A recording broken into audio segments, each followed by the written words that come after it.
Saturday, 12:05 p.m. I'm paged to the office by Mr. Brand. 12:07 p.m. I slowly take off my tiger suit, put my civvies over my lumpy carcass, and walk to the showroom where the offices are located. My face is tingling. My chest is tight. I desperately need to chew on something. I feel less tense when I'm eating. The showroom is abnormally quiet for this time of day, as if everyone's been sent home on purpose. The only folk about are the car salesmen, and they're all out on the lot, strengthening their sales webs for the afternoon's trading. I see Mr. Gumley's grey mane sticking up above the cheap wooden partition surrounding Alan Brand's office. It looks like the top of a water slide. I weave through the demonstration cars, then knock on Mr. Brand's door, the door that so many hopeful knuckles looking for a great deal have knocked on before me. I hear movement inside the office. Then the door slowly opens. Alan Brand, Mr. Gumley, and Mal are all squeezed into an abnormally small space. Take a seat, Shag, says Mr. Gumley. I don't like the way he calls me Shag. It's a bad sign. Alan Brand gets up and leaves. Mal Gumley stays put. That's a bad sign too. This is the first time I've seen Mal in about a month. It's obviously a family matter. I'm nervous. I'm breathing so hard, the air from my left nostril moves a small stack of papers sitting on the desk. When Mr. Gumley says, "I've been hearing a lot about you, Sandy," all the moisture drains from my mouth. "You know Danny Connors?" "Yes," I nod. "As you may or may not know, Sandy, Danny's been doing some work for me, and to be honest with you, he's done a shithouse job." "Yes," I nod. "Well, he's suddenly gone away." Oh, I don't like the way he says gone away. "I've heard some very good things about you, Sandy." No matter what situation I'm in, a little praise always lifts my spirits. The human body is made up of 90% praise, and if we don't receive some every 2 or 3 days, we fall apart. So, if you're interested, if you want to, that is, you can take over Danny's job. What do you think? Interested? I'd need your word that you wouldn't say anything to anyone about what you're doing." He knows. Why else would he say that? "I suppose you've heard about..." He stops himself and looks at me like he wants me to say what it is I've heard. I suddenly want my mother and father. I want to be 11 again so they can make the horrible man go away. They always know what to do and how to handle these matters. I suppose there's no use digging myself a deeper hole. "About the plane, you mean?" "What?" replies Mr. Gumley. "The plane," I say. "What plane?" He says. "The missing plane," I say. "Missing plane?" he says. He's either playing this beautifully, or I'm so nervous I'm saying plab instead of plane, and he doesn't have a clue what I'm talking about. "The plane that went down in the mountains," I say. "I don't know about any plane. I want someone to look after Mrs. Gumley while I run for mayor." "Where's Danny gone?" I ask. "Disappeared," says Mal. I don't like the way he said disappeared. "Mrs. Gumley is, ill. It's only a mild disorder. She's all right, but we're too busy with everything. Anyway, she says you were kind to her." "Did she?" "All you need to do is to look out for her, be on call to drive her where she needs to go, and look after her in regard to a few other matters as well." "Other matters?" "She needs to watch what she eats." "Oh." "I can pay you $60 a day, Sandy." "Oh." "Think about it. Let me know Monday." 1 p.m. As I return to Pleasant Avenue, I notice Mrs. Melvey is in her front yard hosing the cement. In fact, there are quite a few Pleasant Avenuers hosing cement. I feel like an ocean liner returning to port, and the neighbours are fireboats providing a guard of honour. Maybe They're welcoming the new keeper of the vine back into the harbour.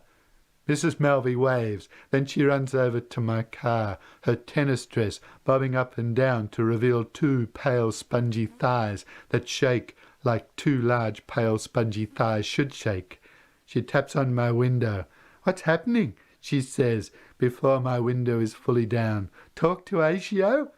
She's a human version of Sorensen's dog, the way she's pushing her nose through the window.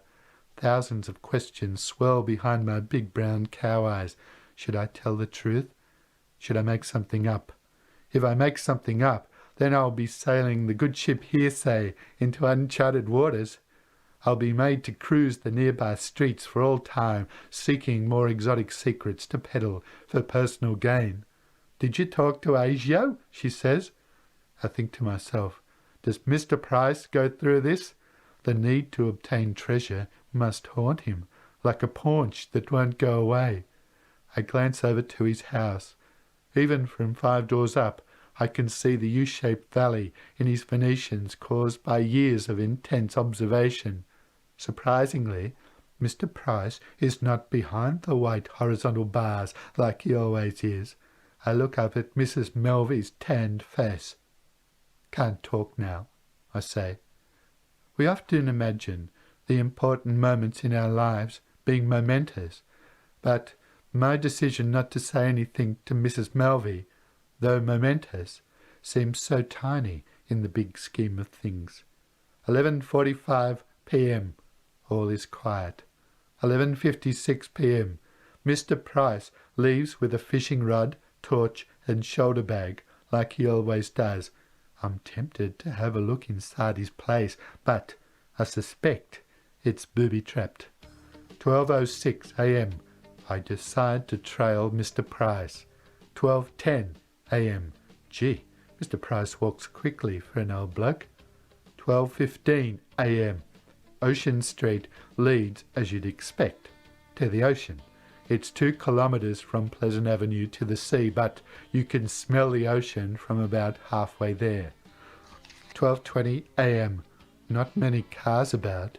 Ocean Street gets busy once the clubs close and the young go hunting for pizzas and souvlaki, but for now the middle-aged folk control the suburbs. There's the occasional door slamming or dog barking as you pass by a house with a high fence. The bell of a tomcat tinkles as it crosses the road to beat up a smaller cat with a similar bell, and of course there's the suburban borealis, the flickering light from 1,000 TV sets in an endless series of lounge rooms. Where the fences are low, you can sometimes see couples awash in colour as they sit motionless on big comfy lounges watching television. If anything, Mr. Price increases the distance between us, but since Ocean Street is dead straight, I'm able to keep his sinewy outline in view at all times. 12:35 a.m. Traffic is picking up. Must be careful. A lone pedestrian at this time of night can be covered in hack in a matter of seconds. 12:45 a.m.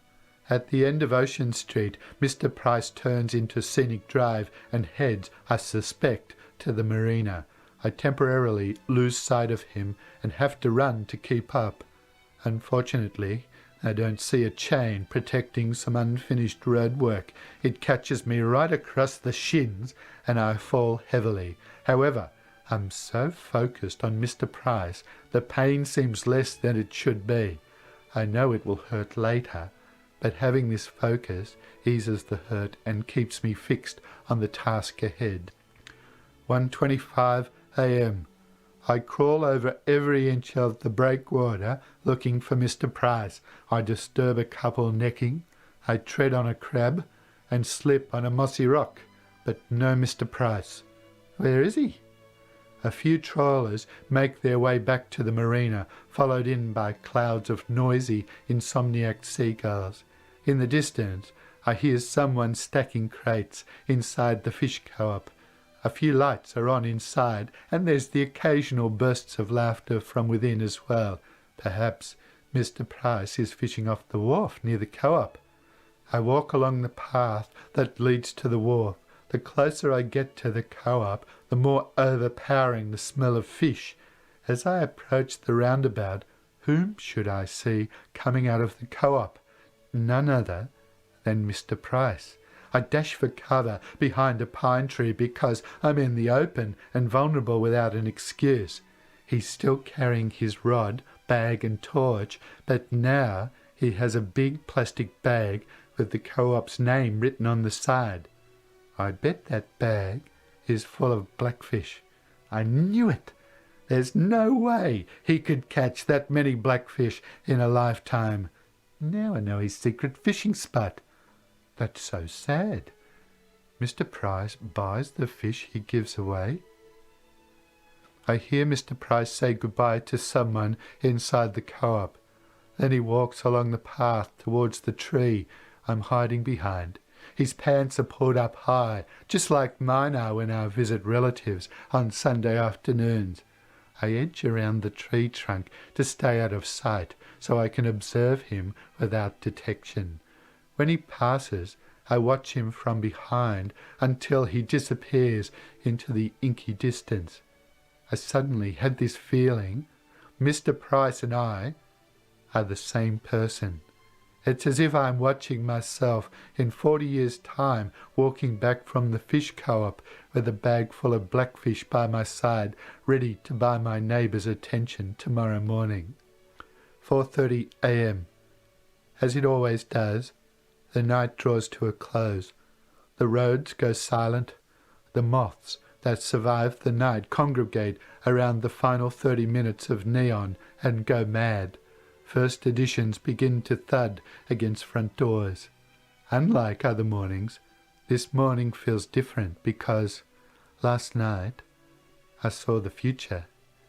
As I return the way I came a few hours ago, the streets are like crystal balls. I stare down this street and that street, and I see how I'm turning out. What will I be when I grow up? How will I die? Will I get married? It's all around me, across the road, 5 doors up, in the next street. It's comforting. It really is. The only bummer is that when you know the outcome, it makes the journey a little dull. At Mrs. Sharko's wake, I felt exhilarated. All these people seeking my company, wanting to sample the secrets I'd brought back from 3 kilometres away. When you tell someone something they don't know, it's such a rush. Secrets are currency.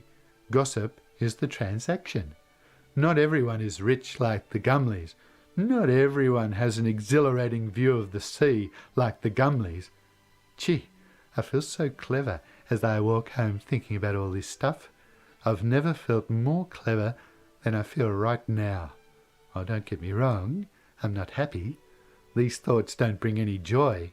I just feel clever, and that's something new for me.